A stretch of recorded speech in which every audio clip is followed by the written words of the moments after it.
Well, Friday greetings. How has your week been? Did you find a place that you could make sacred and retreat to it for a time of intentionally being with God? If you're like me, sometimes time passes and tasks planned are left undone or just partially finished.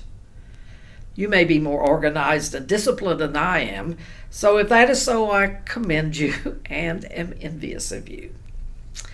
I have 3 places in my house, actually 3 chairs, that I thought would be a good place for devotional time. I have a chair in the living room where I drink coffee and read the paper every morning, and my dog Yaya joins me. I have a chair in the bedroom that is quite unique since it can be folded up and put away. My sister gave it to me to replace my broken rocker. Some time ago, that rocker was my sacred place. And when it broke my discipline, which is a reminder that tools can become so necessary figures that they become impediments rather than helps.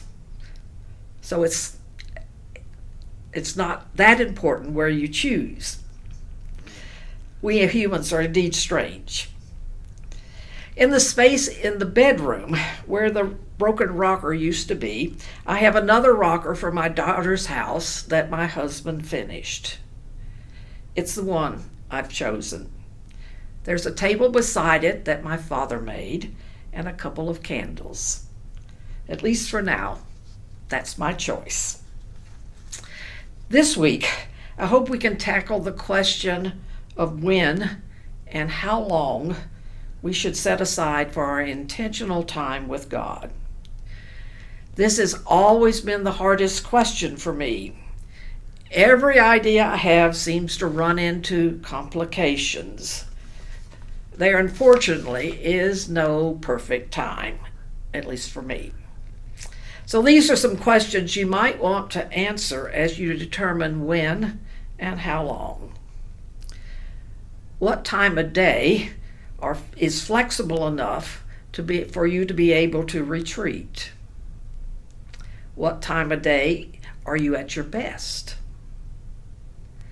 What time of day do you reflect, think back or ahead about what you're about?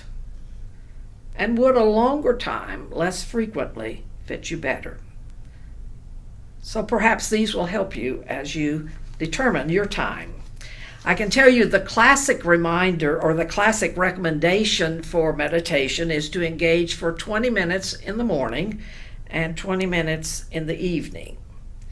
That seems to be a long time to me. The other standard, though, that I know of is the hours that are observed in a monastery. That also seems to be more than I can do.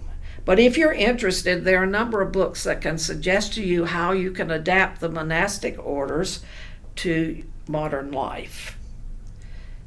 There are many who find morning prayers, noontime prayers, and evening prayers are the stability for their life and ground them in their Creator. I will tell you that most teachers recommend that we choose what is reasonable. What's a reasonable amount of time for us so we don't set ourselves up for failure? There is no one right way.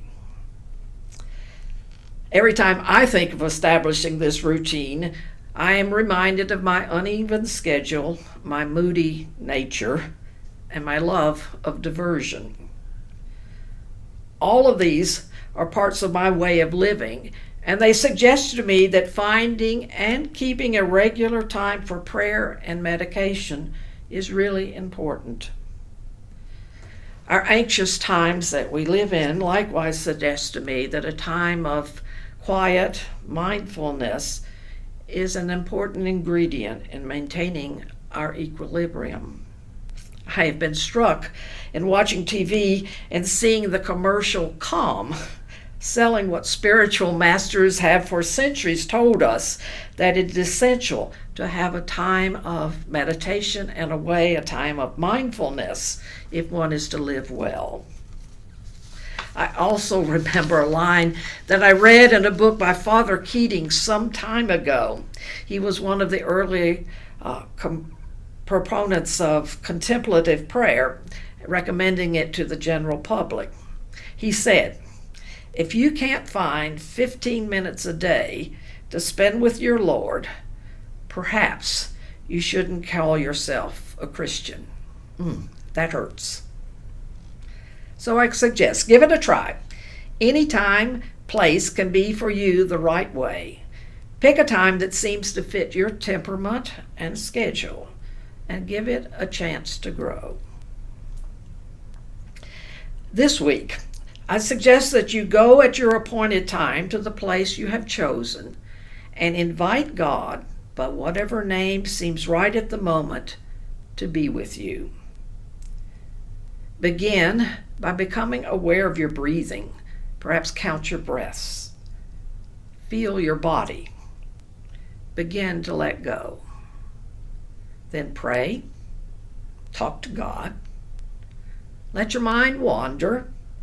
Listen and just be. When the time is up, continue your day. Our smartphones have a timer and a bell which you can set so you don't have to watch the clock.